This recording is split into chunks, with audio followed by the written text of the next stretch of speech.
Et à 8h19 sur Europe 1, en vidéo sur europe1.fr, Jean-Pierre Elkabbach, vous recevez ce matin l'ancien garde des Sceaux, actuel sénateur socialiste, Robert Badinter. Bienvenue, cher Robert Badinter, bonjour, merci d'être là. Êtes-vous, vous, favorable à la saisine du Conseil constitutionnel sur la réforme des retraites ? Ah, tout à fait.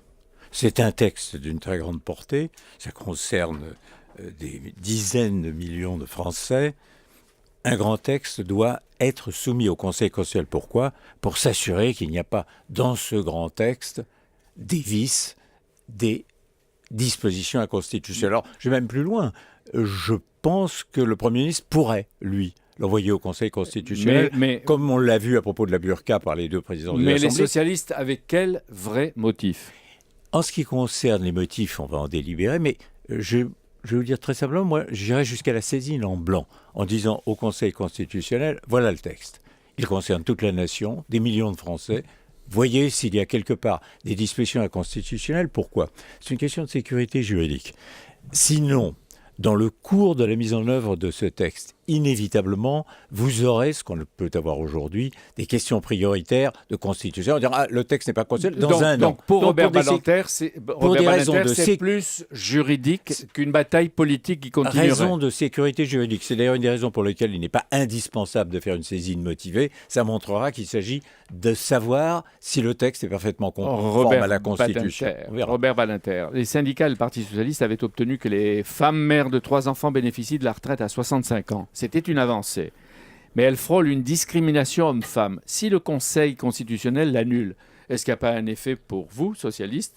Un effet boomerang ? C'est une question qui, vous savez, a déjà été traitée par des juridictions européennes et par certaines juridictions constitutionnelles. Le grand principe, c'est l'égalité homme-femme. Ça joue dans les deux sens. Par conséquent, à supposer qu'il y ait là matière à inconstitutionnalité, je ne me prononce pas, la conséquence en serait que les hommes bénéficieraient, s'ils ont eu le congé de maternité, s'ils l'ont pris, paternité en l'espèce, des mêmes avantages que les femmes. C'est tout. Vous avez été président du Conseil constitutionnel pendant 9 ans. Si les 9 sages reconnaissent d'ici à 30 jours, que la réforme est conforme à la Constitution, le Parti socialiste devra-t-il accepter après coup la loi qu'il a combattue ? Mais la loi est la loi. Le Parti socialiste est un parti légaliste. La loi s'applique à tous et dans une république et un état de droit, elle doit être, si elle est votée et déclarée conforme à la Constitution, mise en œuvre. Ça ne veut pas dire pour autant qu'elle ne sera pas l'objet, et j'en suis convaincu, de débats dans le cadre de la campagne électorale présidentielle. Vous voyez, moi je suis sûr que ça sera un sujet essentiel de la prochaine campagne. N'oubliez pas que de toute façon, nous avons rendez-vous en 2013. Et oui, 2012 et 2013 pour une autre réflexion sur la réforme. Pour réexaminer le problème et aller vers ce qui doit être une autre loi. Est-ce que l'histoire dira que c'est une victoire des socialistes ? Je ne sais pas ce que l'histoire dira dans ce domaine. Ce dont je suis convaincu, c'est qu'il y a nécessité, une fois pour toutes, de réformer le système des retraites pour sauver les retraites par répartition. Et je vais vous dire, très simplement, moi, en ce qui me concerne, depuis très longtemps, je pense qu'il faut repenser tout le système et aller vers une retraite à la carte, comme les Suédois.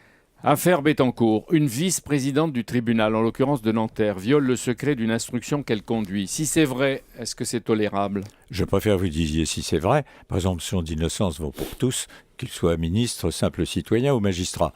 Je dis simplement que en ce qui concerne le tribunal de Nanterre, l'atmosphère y est telle, à cause de l'évident conflit qui règne, pour des raisons personnelles, entre le procureur de la République et magistrat que vous avez nommé, Mme Prévost-Després, et qu'il faut à cet égard qu'il y ait des saisissements. C'est l'intérêt de la justice. Le président du tribunal de Nanterre, M. Hayat, a confié au journal Le Monde hier que les principes fondateurs de la démocratie sont malmenés dans cette affaire Bettencourt.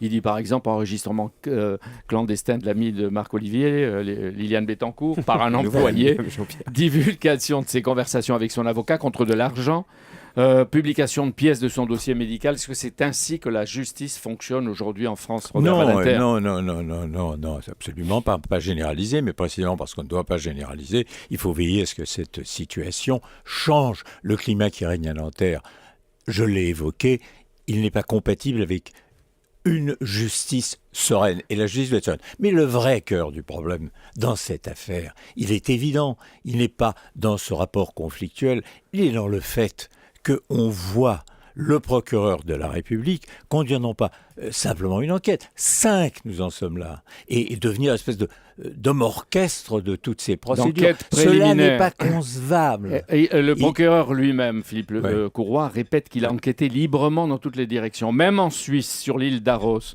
Est-ce qu'on a des preuves de sa subordination réelle au pouvoir pour étayer vos soupçons ? Mais je n'ai pas parlé de mes soupçons, je vous parle d'une situation objective. De principe. Il est quand même grand temps, et je tiens à le dire ici, qu'on comprenne que pour que la justice soit acceptée dans un pays comme le nôtre, il faut qu'on soit convaincu de l'indépendance de ceux qui conduisent l'action de la justice. S'agissant des magistrats du parquet, voilà 20 ans que je ne cesse de dire que même s'ils sont magistrats du parquet ou étant magistrats du parquet et par conséquent magistrats autant que parquetiers, soumis, je le veux bien, à l'autorité hiérarchique, ils doivent, en ce qui concerne leur avancement, leur promotion, leur carrière, leur statut individuel, être soumis aux mêmes garanties que les magistrats du siège. Il n'est pas admissible que dans une démocratie comme la nôtre, les chefs du parquet soient nommés en Conseil des ministres, que leur carrière dépende du garde des Sceaux. D'accord. Et pour les mais qu'est-ce que vous avez changé vous-même quand vous avez été